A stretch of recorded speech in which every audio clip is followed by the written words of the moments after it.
September 12th, 2001. Do you remember where you were, what you were doing? Most of us can recall exactly where we were on 9/11, but what about the day after and the day after that? When tragedy strikes, a fog can descend on our minds and our hearts, blinding us to everything but the horrors that are in front of us.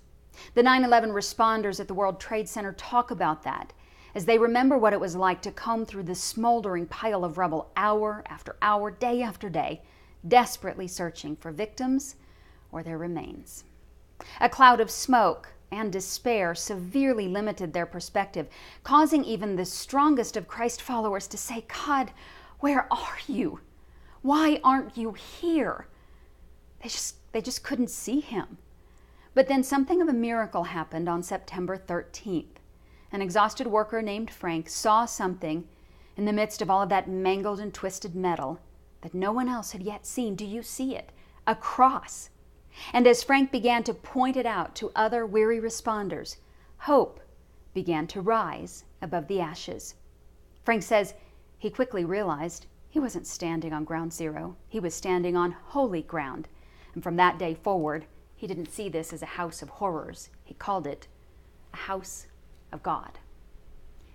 Even in the fog of grief and pain and fear, God can give us new perspective, his holy perspective on our circumstances, if we will ask him to do so. King David, in the midst of dire circumstances, cries out to the Lord in Psalm 13, "Where are you, God? Will you forget me forever?" He thought he was going to die, and he begged the Lord to give him new perspective. "Enlighten my eyes," he said, "or I will sleep the sleep of death." God didn't spare David from the pain, but he entered into that pain with King David. And then God showed David things about himself that he had never seen before. David saw things about God that caused him to praise the Lord despite his circumstances. "But I have trusted in your loving kindness," David wrote. "My heart shall rejoice in your salvation." For the past few weeks, I have prayed every morning with a dear friend of mine as she made the trip from her house to a clinic where she has received her daily dose of radiation. She has breast cancer. In the early days of those drives, it was agonizing for us. We wept over her circumstances, but it didn't take long before God gave us new perspective, showing us that we were in a holy space with him on that drive as we sought his face, his love, realizing he was faithful. He is good. He will have the final victory.